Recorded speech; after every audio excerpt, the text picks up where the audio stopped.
Donc pour ceux qui ne me connaissent pas, je suis Claude Fauquet, directeur technique national de la Fédération française de natation. Alors un petit mot, qu'est-ce que c'est qu'un DTN? Parce que ça, je me rappelle, pour ceux qui étaient là dans la salle, un jour, Eric Orsena était là, et il avait pris un peu de temps pour nous parler du sport. Il nous avait dit, mais directeur technique, mais qu'est-ce que c'est que cette histoire? Vous devez avoir une tête comme ça. Vous concevez que vous pouvez être responsable du sport, mais c'est incroyable. Comment on peut imaginer des choses pareilles? Ben, c'est peut-être ça la question qui se pose effectivement. Donc, un DTN, pour ceux qui ne savent pas, c'est un fonctionnaire de l'État qui est placé auprès d'une fédération et qui, en gros,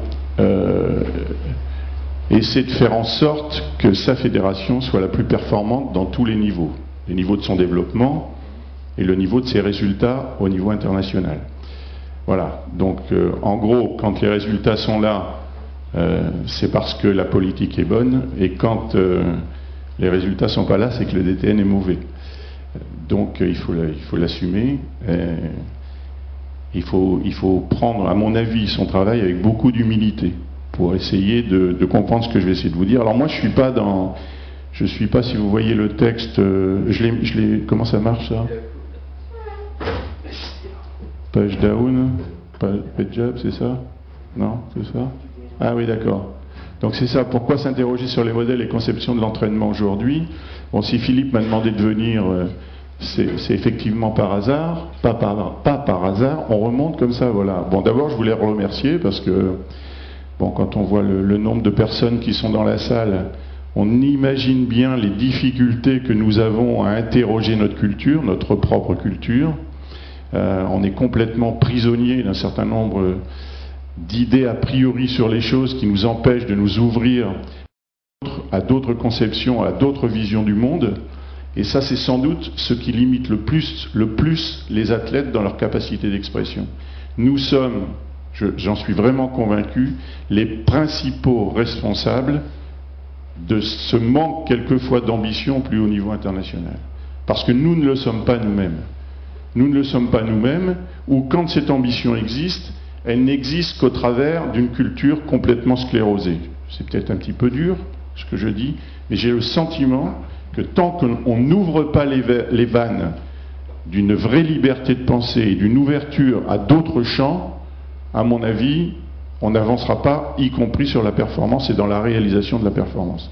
J'en ai le sentiment, enfin j'essaie de l'exprimer depuis maintenant, ceux qui me connaissent depuis quelques années, je suis plus près de la fin que du début. Peut-être bizarrement, le fait de me positionner de ce point de vue comme directeur technique fait qu'on met en relation cette attitude avec les résultats actuels de la natation française. J'ai beaucoup plus d'humilité là-dessus, parce que ça aussi c'est culturel. Putain, t'as vu ce qu'il dit, du fait de ce qu'il dit, les résultats sont là. Ça serait complètement contradictoire avec l'idée que je me fais de la complexité des choses et de leur émergence. Mais c'est pas non plus par hasard. Donc je vais vous dire ça tout le temps. C'est-à-dire que les choses sont comme ça, mais elles ne sont pas non plus comme ça. Et il faut pas dire que ce qui n'est pas comme ça n'est pas bon, et que ce qui est comme ça est bon. Donc passer d'un paradigme à l'autre, je suis pas sûr que ce soit forcément la solution qui me semble la meilleure. Il y a des paradigmes qui s'imposent à nous, qui existent, il faut les prendre en compte et les interroger, plutôt que de dire, voir leurs limites et essayer d'en proposer d'autres. Parce qu'il y a des choses qui s'imposent à nous dans la performance qu'on ne veut pas voir, et je peux vous dire que je suis bien placé pour le savoir, que l'on ne veut pas reconnaître parce qu'ils ne sont pas dans notre champ de réflexion, alors que si on prenait un peu le temps de les interroger et d'aller à la connaissance plus fine de ce qui existe, à mon avis, on s'enrichirait tous d'un certain nombre de choses.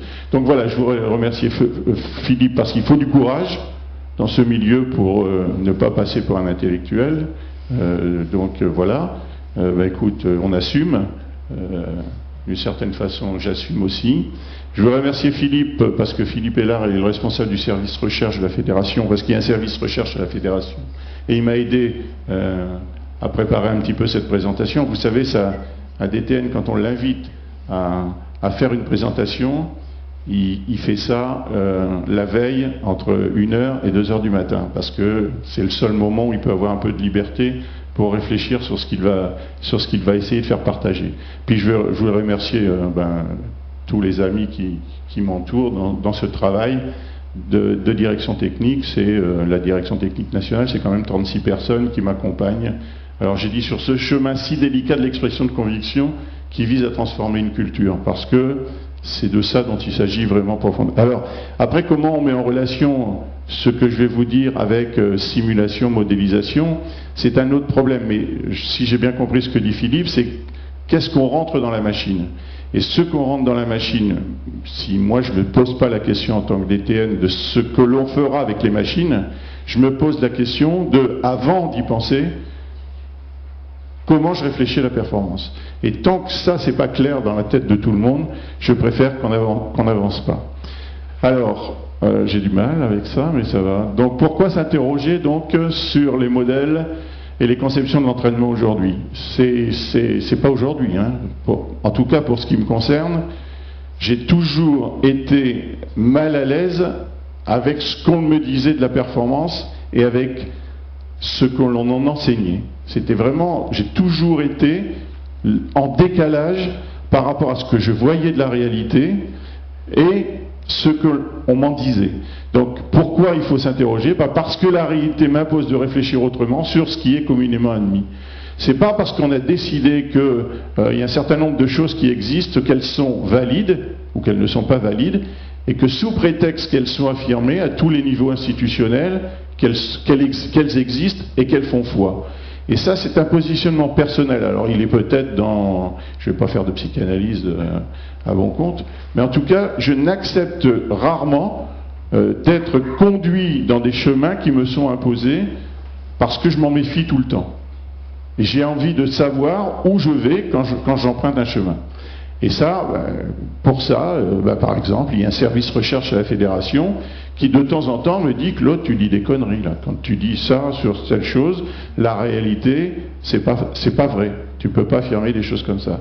Et donc c'est important de créer à l'intérieur même d'une institution les conditions de l'interrogation des réalités qui sont devant vous. Donc, pourquoi il faut le faire? Parce que la réalité m'impose de réfléchir autrement, et tous les jours, cette réalité m'impose de le faire. Tous les jours.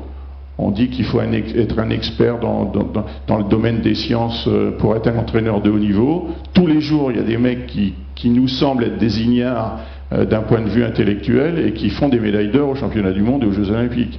Alors on dit, ouais, mais... Alors, on dit quoi? On dit, oh ben c'est des exceptions. Des exceptions qui... Sauf que des exceptions, il y en a un paquet quand même. Hein. Donc plutôt que de se dire, si on essayait de comprendre ce qu'il se passe localement, comment les choses s'inscrivent dans une pensée, plutôt que de les juger d'un point de vue global, à travers d'une théorisation dont on se demande d'où elle sort, je crois qu'on gagnerait du temps. Donc, pour moi, le champ de la performance est traversé de nombreux modèles et conceptions, souvent issus de champs scientifiques, qui sont peu en rapport avec la réalité qui s'offre, voire qui s'impose à nous. Et ça, c'est vraiment quelque chose d'abord. On a tellement honte, quelquefois, de ne pas comprendre ce qui se passe dans le domaine de la perf, qu'on va chercher, dans des théories scientifiques plus ou moins validées, les explications à la performance. Et ça, c'est ce qu'il y a de plus grave, me semble-t-il, pour nous. Perdre son identité. C'est-à-dire ne pas avoir le courage d'observer la réalité de ce qui se passe face à nous, où il y a des gens qui sont en action, et sous prétexte de ne pas les observer, de ne pas être en contact avec eux, ou de les rejeter s'ils ne sont pas dans ce qui est préétabli, on passe à côté de quelque chose. Et le champ de la performance se voit capté par d'autres types de champs qui nous imposent des modes de pensée qui sont complètement à l'opposé de ce qui crée les conditions de la performance. Ça, j'en suis profondément convaincu. Et donc, quand on ouvre ici les débats, quand on ouvre ici cette respiration possible, et qu'on rencontre d'autres secteurs qui s'interrogent sur les mêmes problématiques, je crois qu'on rend service à tout le monde. Bon, il faut que je me dépêche parce que... Donc, il importe donc de questionner plus souvent, avec plus de diversité possible, des concepts qui nous semblent évidents et que la réalité contredit. Je vais en prendre 2 ou 3 dans mon exposé pour vous dire à quoi on est confronté dans ma mission. Bon, j'ai cité une petite phrase de Claude Bernard qui me semble intéressante. Hein. Quand un fait contredit une théorie, il vaut mieux remettre en cause la théorie. Nous, on fait toujours l'inverse. Hein, c'est-à-dire que... Voilà. Qu'est-ce qu'un modèle? Bon, pourquoi faut-il interroger les modèles et conceptions? Bon, ben, pour ceux, parce qu'on n'en est pas, enfin Philippe, on n'en est pas notre coup d'essai, hein, puisqu'on a fait venir ici un jour Monsieur Lemoigne, qui est quand même quelqu'un, enfin que, à mon avis, tout entraîneur ou tout responsable devrait entendre quand il a travaillé sur la performance. Et un modèle, c'est quoi? Bon, je vous rappelle, ce sont des constructions symboliques à partir desquelles il est possible de raisonner des projets d'action au sein de systèmes complexes en anticipant par délibération leurs conséquences. C'est que ça un modèle. Donc ce n'est qu'un modèle.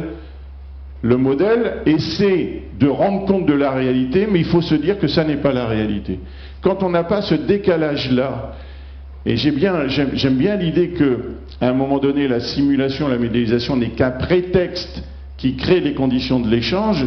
Ben, quand on positionne comme ça, on peut avancer sur plein de pistes.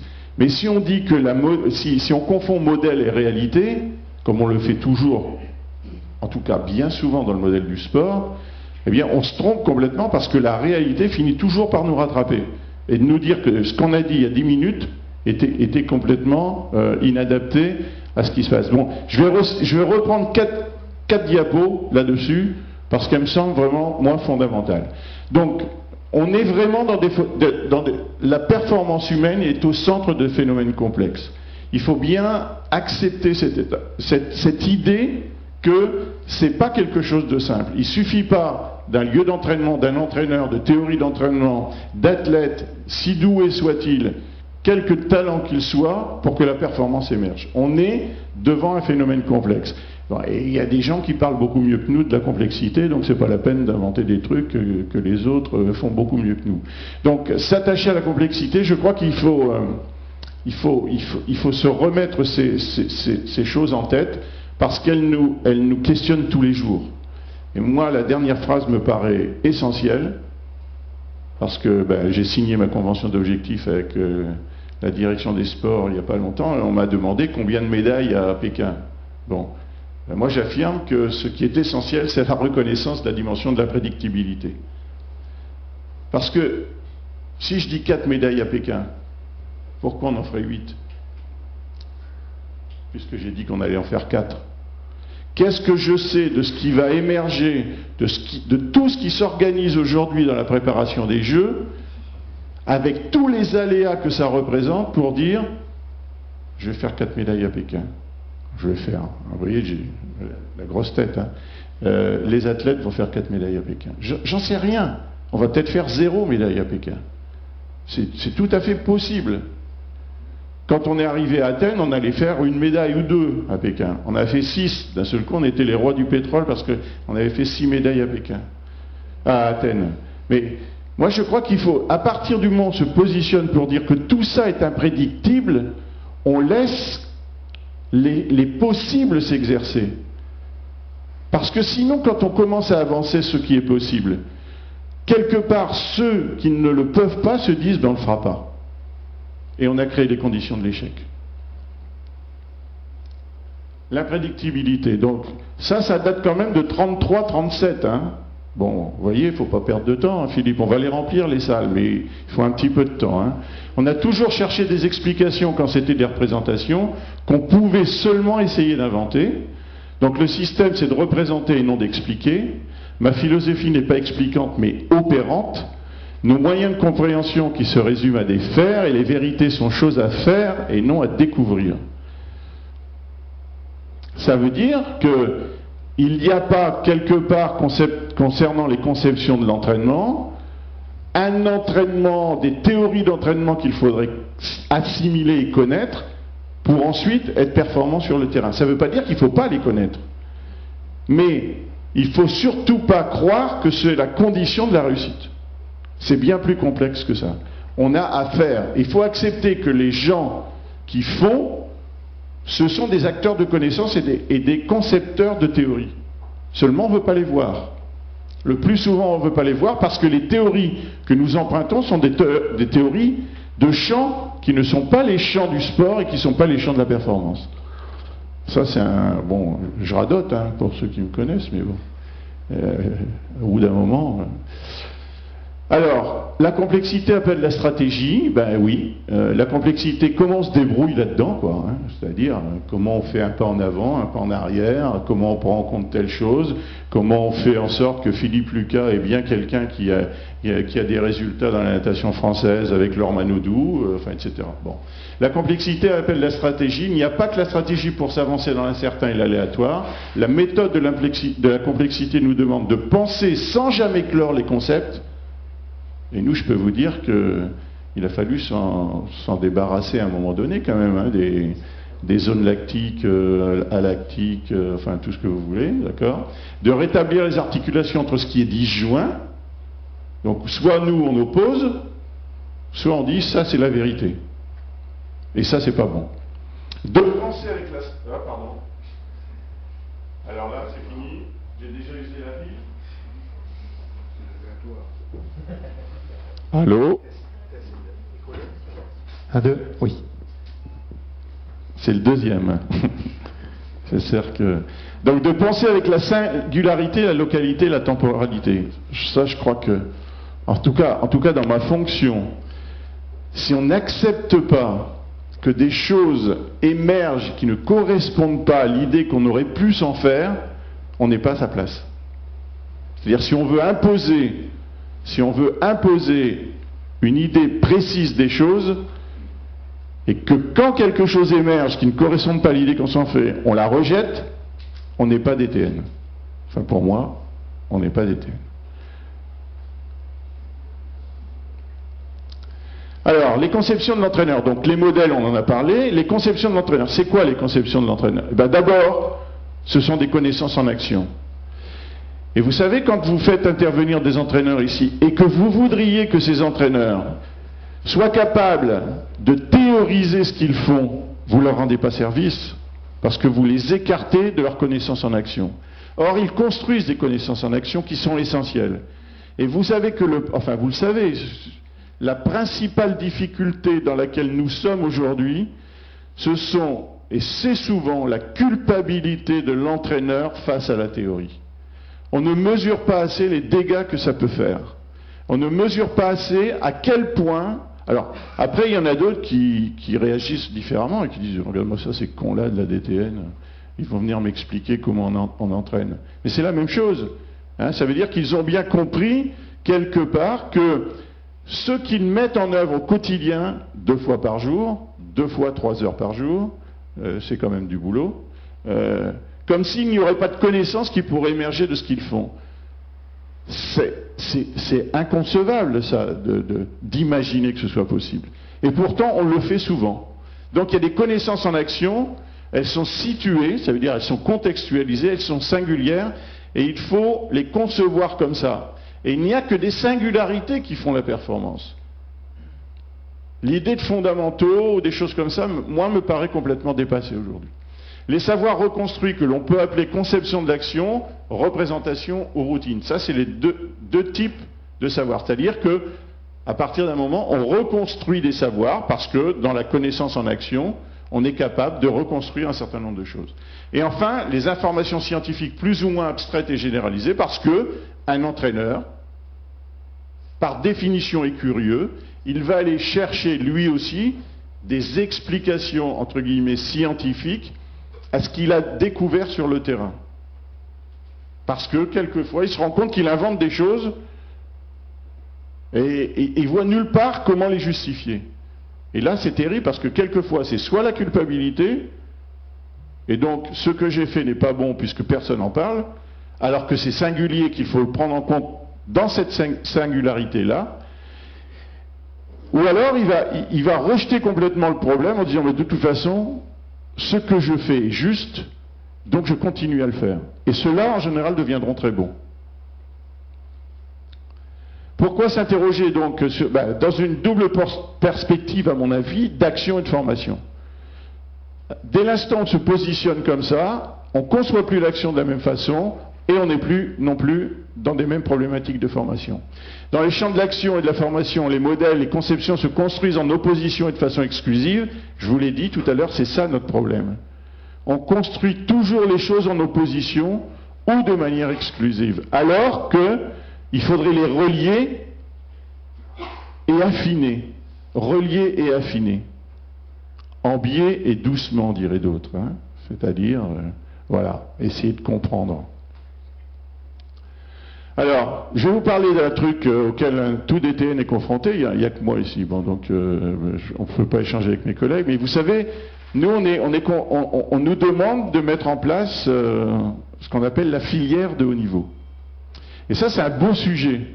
C'est un beau sujet parce que dans l'idée de filière de haut niveau, de manière très implicite, quelquefois explicite même, parce ça existe que des gens nous disent comment ça fonctionne, l'idée que, eh bien, on va faire transiter quelqu'un, un athlète repéré, dans une structure qui va d'abord le former, le club, qui ensuite va le former au niveau, le pôle espoir, et qui ensuite va lui permettre de s'exprimer au plus haut niveau, le pôle France. Et que ce chemin est tracé. Et que, faute que ce chemin soit emprunté, pas de solution.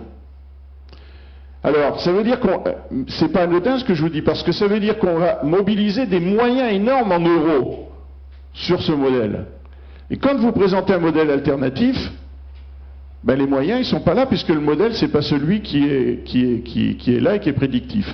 Or, quand on regarde des modèles, il y en a autant qu'on veut, hein. On peut les citer, hein. Il y a le modèle du talent, donc on va essayer de détecter, machin, etc., l'envergure, la taille. Il y a le modèle de la pratique délibérée, la réussite au niveau est expliquée par l'engagement, c'est-à-dire, bon voilà, il y a le modèle de l'influence parentale, il y a le modèle du plan de carrière, il y a le modèle culturel, il y a des tas de choses qui expliquent la performance. Il n'y en a pas qu'un. Et pourtant, on voudrait qu'il y ait une filière. Alors le problème est qu'aucun des modèles envisagés séparément n'est explicatif. C'est la conjonction d'un ensemble de facteurs dans des situations contingentes qui favorisent des émergences favorables. Ce n'est pas le modèle de la détection qui crée les conditions de la réussite. Ça ne veut pas dire qu'il ne faut pas y réfléchir. Mais résumer la haute performance à l'idée de filière, c'est une erreur fondamentale. Le second problème est de passer d'un modèle théorique à une forme d'organisation institutionnelle qui constitue en elle-même un modèle théorique. Ça, c'est mon problème. C'est-à-dire, une fois que j'ai dit ça, comment j'organise les choses? Donc, par exemple, à la dernière convention d'objectifs, j'ai proposé un modèle alternatif.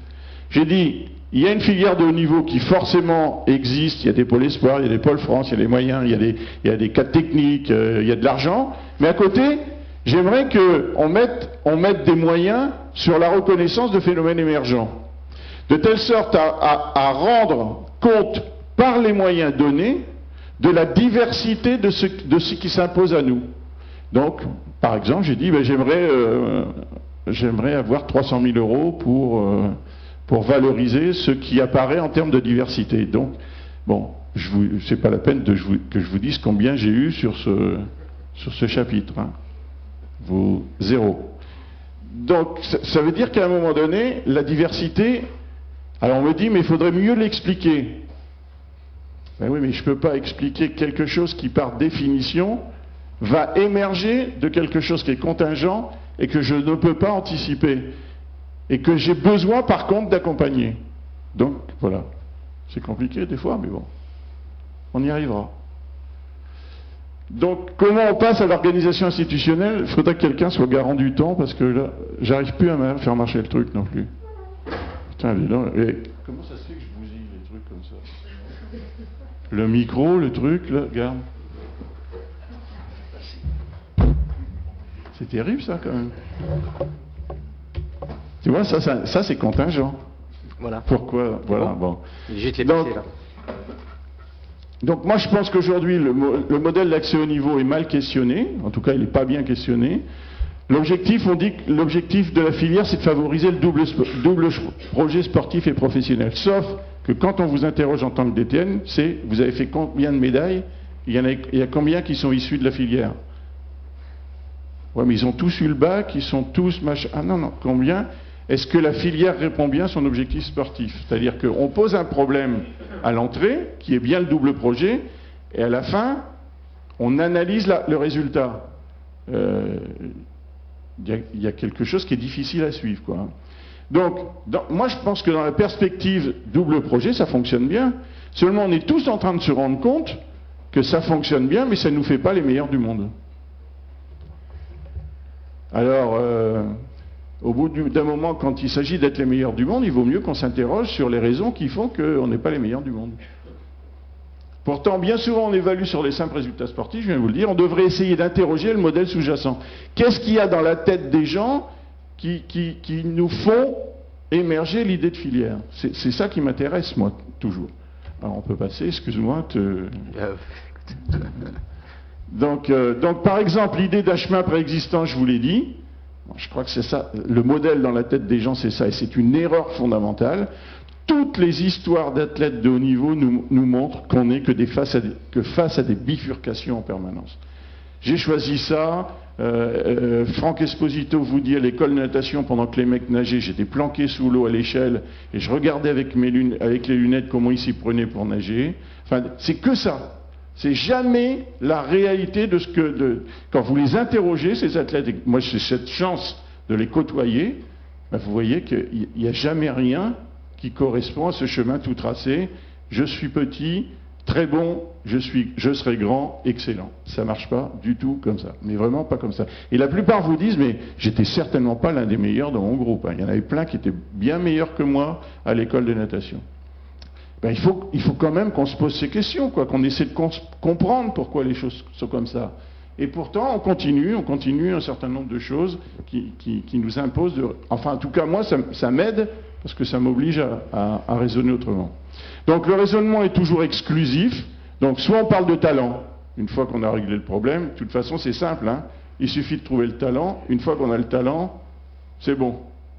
Sauf un talent, donc, si vous faites le corollaire, il y en a un par génération. Un Zidane, il y en a un par génération. Une Manodi, où il y en a une par génération. Vous imaginez, mettez-vous dans la tête des autres. 32 nageurs en équipe de France à Budapest, là. Il y a un seul talent par génération, c'est Manodou. Et les autres, ils vont faire finale, médaille de bronze, médaille d'or, machin. Mais non, il y a un talent par génération, c'est Manodou. C'est terrible les dégâts que cette idée des choses peuvent faire sur les pratiquants et en tout cas sur les athlètes. Alors on continue. Le modèle d'accès au niveau. Donc la réalité aujourd'hui, c'est quoi? C'est que les carrières sportives s'allongent considérablement, ce qui conduit à devoir repenser l'accompagnement socio-professionnel. C'est autre chose qu'il faut voir. On n'est plus champion à 17 ans. En tout cas, on doit pouvoir pratiquer son sport jusqu'à 25, 27 ans, 30 ans quelquefois. Regardez les discours aujourd'hui sur l'équipe de France de foot, qui est une bande de vieillards qui va au massacre en Allemagne. Ça me fait penser à des images qui datent de pas si longtemps, quoi, hein. Bon.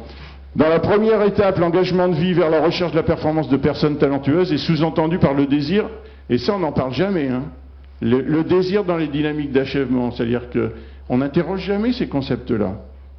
On interroge les structures, on interroge un certain nombre de choses, mais le désir qui fait que quelqu'un va s'engager dans l'entraînement de haut niveau, c'est fondamental, le désir. Ben, quelquefois, le désir, on le tue. Le désir qui fait faire quitter quelqu'un de l'environnement où ce désir existe pour aller dans un autre environnement où ce désir disparaît, fait disparaître la performance, par définition. Il faut quand même qu'on accepte de le regarder. Donc la notion d'émergence est associée à la conjonction de plusieurs conditions nécessaires: milieu enrichi, développement intensif de la personnalité sportive, pluralité des chemins d'accès et des contraintes finalisées. Les contraintes, bon, j'en parlerai pas aujourd'hui, mais on parle jamais de contraintes, par exemple, parce que ça fâche, les contraintes. Sauf qu'à un moment donné, il n'y a pas de perf sans contrainte. C'est impossible. Parce que quand vous êtes sur le plot en finale olympique, vous êtes dans la plus grande des contraintes possibles. Il y a 7 filles ou 7 gars à côté de vous qui vont vous rendre pas la vie facile. Ça, c'est hyper contraignant. Et nous, on voudrait quelquefois que la contrainte n'existe pas. Donc vous savez que l'un de mes chevaux de bataille a été de dire n'iront aux Jeux que les gens qui sont capables d'être performants aux Jeux Olympiques. Alors ça fait débat, ça continue à le faire, mais en tout cas, j'en suis profondément convaincu. Alors, comment nos meilleurs athlètes ont réussi? Personne ne s'interroge vraiment là-dessus. Ça mériterait qu'on se le coltine, le travail, quand même. Il y a eu des tentatives, mais un vrai travail, qui est un travail de fond, qui est compliqué, sur la réussite des sportifs français au plus haut niveau, ça mériterait quand même, je crois, un petit peu d'investissement. On continue. Alors la détection, je vais vous en parler rapidement parce que ça fait partie aussi de ces modèles qui me fâchent, hein, c'est-à-dire dans lesquels on a mis des millions et des millions de centimes en essayant de chercher les perles, en disant bah, tiens, celui-là, il a tout ce qu'il faut pour être performant. Oui, sauf qu'il ne l'a jamais été. Donc, une fois qu'on avait fini la détection et qu'on a fait le point, mais vous verrez qu'on ne fait jamais les débriefings hein, sur les opérations de détection. On engage les moyens, on engage les batteries de test, on fait passer des trucs, on emmerde tout le monde à longueur d'année sur des trucs à faire, à pas faire, etc. À la fin, on se rend compte que ça ne sert à rien quand même. Bon, même s'il y en a 2-3 qui vont dire oui, bah, je suis bien passé par là, j'avais des bons tests de VO2, donc c'est normal que je sois bon.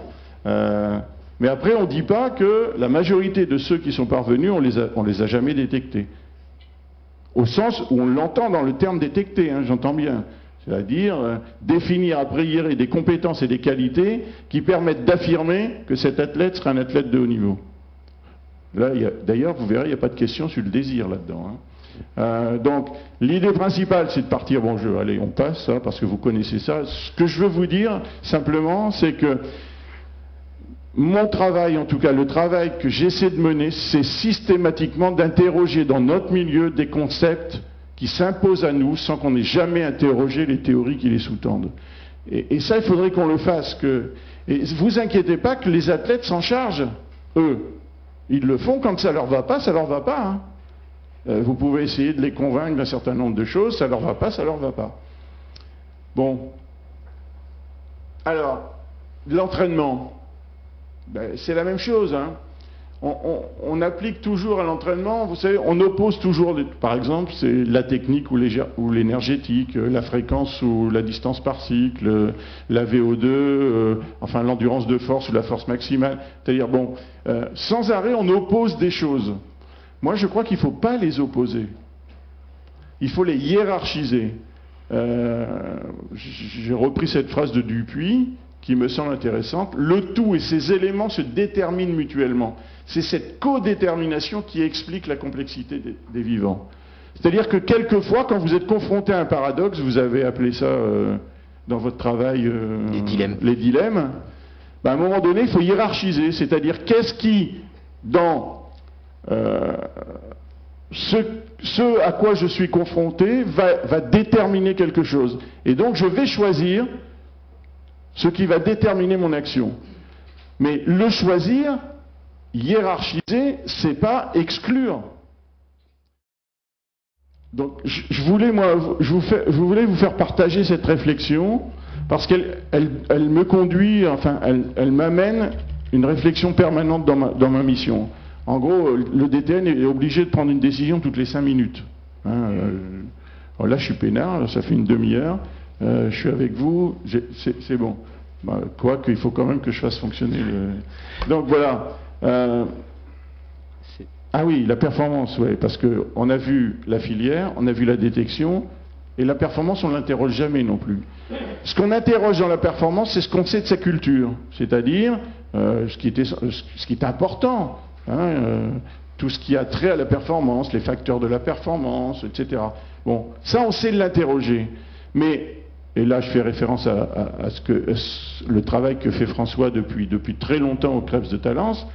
Mais est-ce qu'on essaie de théoriser ce moment essentiel de la singularité en action au moment de la compétition? C'est-à-dire, ce qui fait qu'à un moment donné, l'acteur, l'athlète, confronté seul à ce qui est devant lui, va inventer quelque chose, en tout cas va mettre en œuvre quelque chose qui est complètement singulier, qu'il ne reproduira jamais. Ça, on ne l'interroge jamais suffisamment. Et par contre, on en fait des tonnes sur l'autre aspect de la performance. Je ne m'y oppose pas, mais je crois qu'il y a un autre aspect qu'il faut envisager qui me semble, moi, très important. Donc, alors, attends, tu peux revenir Moi, ce qui me semble important à vous dire encore, c'est que aujourd'hui, on n'a pas assez conscience que la performance est le produit d'une culture. Et que si on veut faire évoluer, transformer l'accès à la performance par les athlètes qui sont engagés dans l'action, il faut s'interroger sur cette culture. On ne peut pas faire l'économie de ce débat. Donc il faut la changer, cette culture, si on veut ouvrir, si on veut que tout le monde... Moi je dis, passer, je ne sais plus comment, j'ai une formule que j'avais employée devant la commission du sport de haut niveau, qui avait fait un petit peu... passer d'une culture de l'être exceptionnel à une culture de la stratégie de la préparation. C'est-à-dire que nous, voilà, il y a des êtres exceptionnels, ce sont ces êtres exceptionnels qui font les performances de haut niveau. Je ne réfute pas que ça puisse exister. Mais encore une fois, imaginez tous ceux qui ne se considèrent pas comme exceptionnels. Ceux-là ne peuvent pas être champions olympiques. La réalité nous dit l'inverse tout le temps. Tout le temps. Donc, mon travail, c'est de dire que vous êtes tous exceptionnels. Nous sommes tous exceptionnels. Nous sommes des exceptions en action. Et que cette singularité ne peut pas être rapportée à un ensemble homogène qu'il suffit de conduire comme un troupeau vers l'objectif qu'on s'est fixé. C'est pas comme ça que ça marche. Et la performance du haut niveau nous le dit tous les jours, mais nous on dit « Ah, c'est une exception ». Une fois qu'on a dit ça, on est peinard, hein, on n'a pas à s'interroger, c'est tranquille, c'est une exception. Sauf que ce ne sont que des exceptions. Tous les nageurs d'une équipe nationale ne sont que des exceptions. Donc l'équipe nationale est une exception. Et si on ne pose pas comme ça, à mon avis, on passe à côté de choses importantes. Bon, par contre, il faut bien les sélectionner, il faut fixer les contraintes, mais c'est comme ça. Mais aussi une performance singulière dans ce moment si fin. Bon, j'ai dit ça, on va conclure, et j'en aurai fini en vous remerciant. Donc moi je crois que, d'abord, les rapports d'expérience sont essentiels, à condition qu'on ne s'en serve pas comme exemple ou comme expérience à reproduire, mais comme mode d'interrogation des modèles confrontés à la réalité. C'est-à-dire, quand on fait intervenir un athlète ici pour qu'il nous fasse part de ce qu'il a vécu et de sa réussite en action, c'est pas pour qu'on essaie de faire la même chose. C'est pour dire, mais ce qu'il nous dit, comment ce qu'il nous dit nous interroge. Qu'est-ce que ça évoque chez nous qui vient bousculer des habitudes qui sont dans nos têtes et dans nos cultures. Écoutons-le de ce point de vue. Ne l'écoutons pas pour rapporter ce qu'il dit à une connaissance explicite existant quelque part qui viendrait justifier le fait qu'il soit là. C'est vraiment un autre positionnement qui me semble important. Moi, j'ai bien aimé votre travail. Faut le dire, on casse tellement de sucre sur l'INSEP à longueur de temps que moi, je trouve que ce que vous avez fait sur... Bon, moi, je suis plutôt dans l'idée de paradoxe, mais on est à peu près sur les mêmes... Mais je trouve que c'est génial d'aborder la formation des entraîneurs nationaux par l'idée de dilemme. C'est génial. Donc, voilà, je le dis partout, parce que c'est ça la réalité. On n'est pas sur des a priori, sur des connaissances qu'il suffit d'acquérir pour être performant. On est toujours, est-ce que je le fais, est-ce que je le fais pas ? Est-ce que je suis sur la force max ou de la force d'endurance? Est-ce que je suis sûr du volume ou de la qualité? Est-ce que je suis sur la relation à l'athlète ou est-ce que je suis sur une équipe pluridisciplinaire?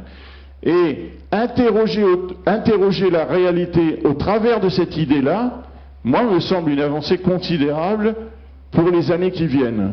Alors, je crois qu'on nous taxe quand on pose ces problèmes comme ça, dire mais à quoi il pense, c'est pas possible. Sauf que ça c'est la vérité. Et plus on se rapprochera de la réalité de ce que nous disent ceux qui agissent, plus on ira vers quelque chose de performant. Alors là, ça ouvre peut-être la porte à des nouvelles technologies, à des nouvelles expériences, mais bon, ça c'est pas ma compétence, et je crois que d'autres personnes vont nous en parler. Je voulais juste vous dire que dans la situation qui est la mienne, dans la responsabilité qui est la mienne, comment j'ai essayé de faire en sorte que chacun à l'endroit où il est localement dans ses missions soit autonome mais pas indépendant, qu'il enrichisse l'ensemble, parce que ça c'est fondamental, ce qui réclame une grande liberté d'action et un échange important entre les acteurs. C'est une forme de on appelle ça du management, bon, on peut l'appeler comme ça. Merci de votre attention.